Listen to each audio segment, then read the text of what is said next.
Let off some steam. Hey, how's it going? Welcome to Let Off Some Steam episode 18. So, today we're going to be looking at a game from 2009 which averaged a score of about 70 on Metacritic.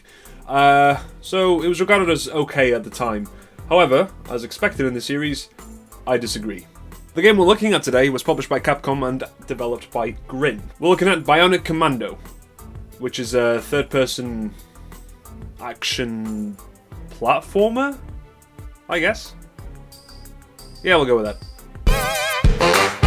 The game starts off in a very Japanese fashion, where almost every moment is a cutscene, especially the first 10 minutes, where all I see is a city getting bombed. Apparently, that's important to us. There's a running narration of this guy walking. You think it's this guy making the narration, but hey, big twist, it's this guy. Big whoop. There's drama between these guys about some girl called Emily, or Emma, or Amelia? Whatever. I also get to see this shit. Oh, wow.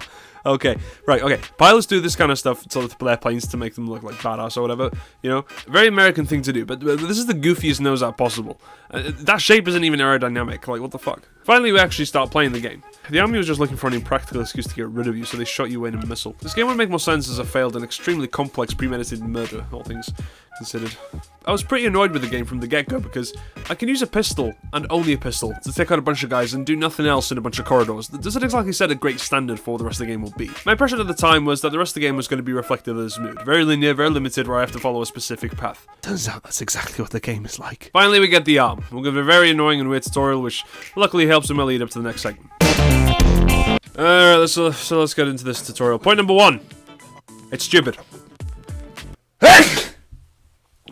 Because it doesn't let you use what you learn immediately, and your character relearns it in the middle of the game, even though you've already been taught how to do all this stuff, because then when your character does relearn these movesets, you get another video tutorial. It's a waste of time. Bad developers. Bad. Point 2, nothing is properly explained in any way. Your instructions are vaguely written, so when you do learn this stuff, it doesn't make much sense, and it took me ages to figure out what to do for the exact same issue I'm talking about. Point number 3, the character looks different and has a ginger buzz cut. That's just me being judgmental, by the way. It's not an actual critique of the game. Next up is the actual abilities in the game. Definitely the most fun out of all the mechanics is the grappling hook. It's your primary method of movement in this game, and also supposed to be your main weapon too, but yeah, right. First off, the swinging about with your grappling hook doesn't feel right. The physics weren't really made to handle this kind of movement, and none of it feels smooth. The momentum feels off in a weird, inexplicable way, and the targeting never works well either. Okay, say if I aim for a sign that's like right in front of me, right? Okay, instead, where does the hook go? It hits like a random car mirror or something 5 miles away, and has made me die in the game several times. The combo moves related to your grapple arm is a throw move, a grapple kick thing, and a spinny whippy thing? Yeah, that's it. The throwing ability takes way too much time to carry out, has the same targeting issues, and leaves you open for other enemies to attack you. The only positive is that anything you throw gives an insane amount of damage, but that doesn't make up for the negative. The grapple thing barely does any damage, doesn't give you any temporary immunity, and again, the same targeting issues. It'll cause you more damage than you can give out, especially when there are at least like 4 enemies surrounding you, which does happen. This game is so unbalanced. The spinning whip thing needs to be charged up with what I can only guess to be combos, but only acts as a stun, so there's a big build up to it, which unfortunately is only a stun move, and only gives you time to run away from a big crowd, which in a game like this is not what you need. There's a ground pound thing if you fall from great height, and there's a punch projectile thing as well, where you punch stuff in the air and, you know, and then hit it with other people, and that's the kind of stuff. I feel like the combat moves weren't actually designed for Bionic Commando. It's like they're in the middle of another project that Capcom forced them to reskin into this trash. These mechanics would have worked a lot better if the game was either team-based with artificial intelligence or online co-op due to the lack of damage and amount of time it takes to perform your attacks. You know, like one guy covering you while you do your special move and stuff, so that, you know, they either can't be interrupted or that you can't die in the middle of it. Then there are the boss fights, which are not very good whatsoever. None of the abilities that you use against regular enemies are required to fight them, as all you need are the guns.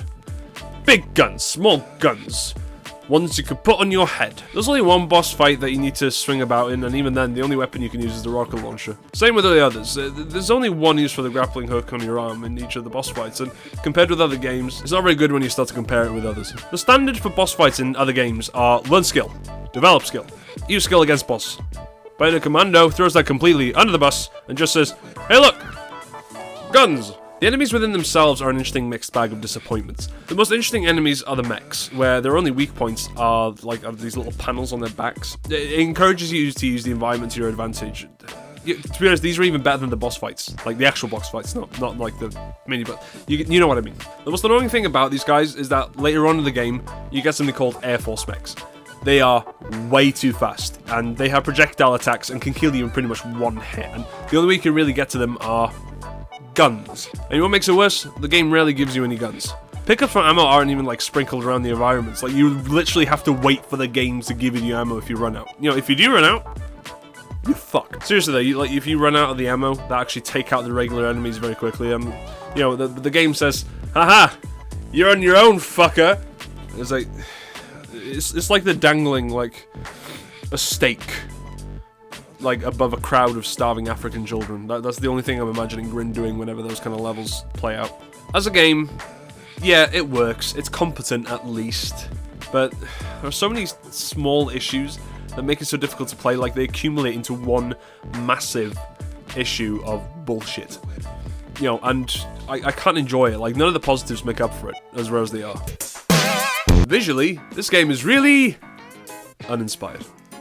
Very dark and bland palettes. There's a lot of red for some reason on all the characters. Everything just has Michael Bay fictional army taped all over it. They're either in dark clothing or in orange or something. They seem so small on my screen as well that I didn't even notice anything discernible about them except for these thick boys right here. Like thick boys, like thick, like THICC. There's like the OK symbol with your hand. There's like the crying, laughing emoji. The city doesn't really look particularly special either. It doesn't make sense to me that an explosion like this happens and it only causes like little holes in these apartment walls. Like fuck off, Grin. Like, as if. Just like Fallout 3, everything is covered in poop. But what really gets me is the cracks all over the place and the holes. I doubt a nuclear bomb could create this kind of like seismic damage. Listen to me going on about geography or geology or whatever, like Stephen Hawking or a famous geography person. Wait. Oh yeah, they don't exist. The colour choices in all the characters are fascinating. So we got the main character with his useless green suspenders. There's this quick girl, a sniper dude in full white, which doesn't make any sense to me unless you're in Siberia hunting gulag escapees. There's this dude in beige. Big twist, he was the bad guy all along, by the way. This guy's just a repurposed Nazi. And yeah, of course the German guy has to be inspired by a Nazi. Or from a Nazi. I'm sick of talking about the visuals. In other words, they suck. The colour palette is mostly brown. The music and sound effects aren't too bad. The voice acting isn't abysmal either. Like, the main character actually has a really good voice actor, if I'm completely honest. So I can't hate it too much. The music is pretty generic, but generally well composed and kind of reflects the main character's past through the marching drums and other militaristic elements. So, in terms of giving something, I thank you, Grin, for that at least. Before I finish the segment, I need to mention one thing. The main character has ginger dreadlocks. Ginger dreadlocks.